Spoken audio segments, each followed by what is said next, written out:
Steam power, mass transit is born. The late 18th century marked the beginning of the first industrial revolution.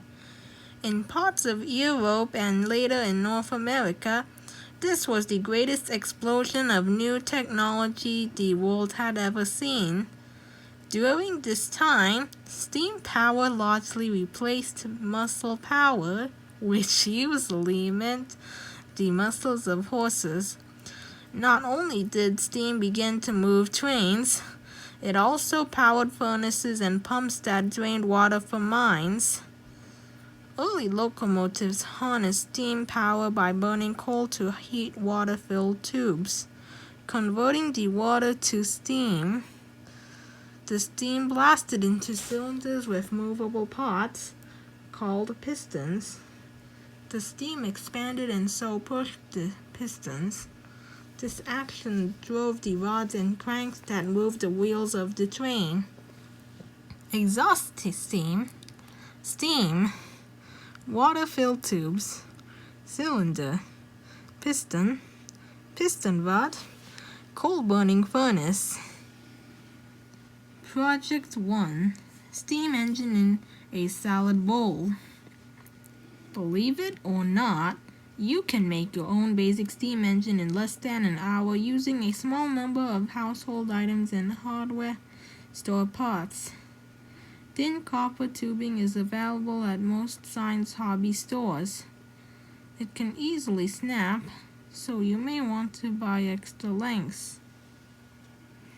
You will need an empty dry soda pop can masking tape, heavy-duty scissors, 30 centimeters, 12 inches or longer of 0.25 centimeters, 1/8 inch of copper tubing, highlighter or other fat marker, metal file, pilers with wire cutters, a tea light candle, modeling clay, a large bowl at least 4 times as wide as the soda pop can, matches.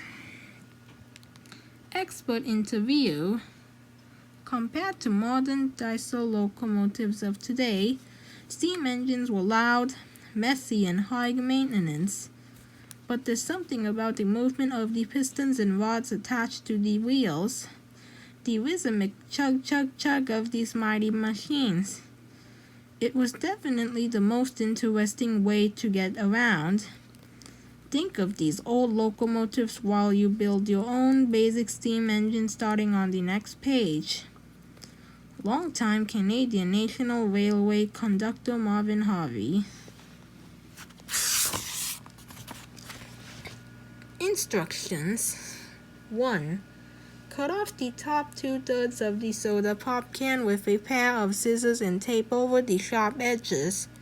Before setting it aside, press on the inside bottom of the can until the little dent in the middle is flat. 2.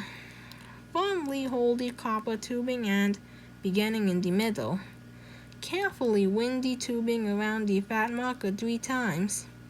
Remove the marker. 3. Bend each end of copper tubing down and out to the left.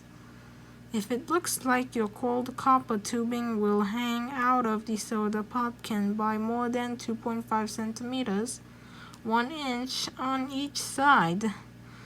Cut off the excess on each end with wire cutters. File off the rough edges. 4.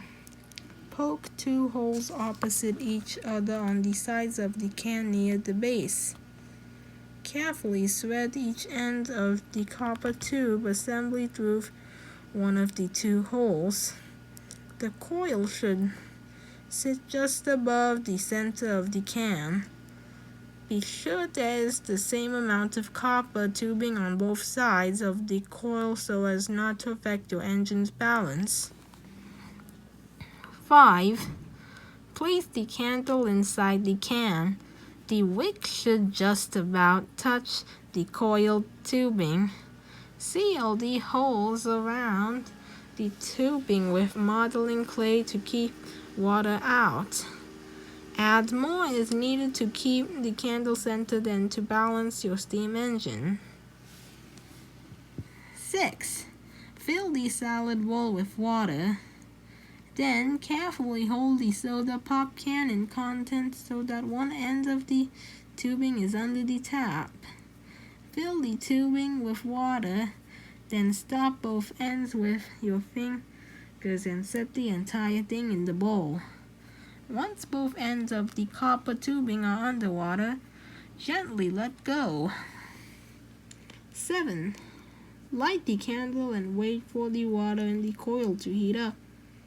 After a few moments, you'll see the steam powder assembly start to spin as the hot water in the coil tube expands, blows out of the tube ends, and sets the engine in motion.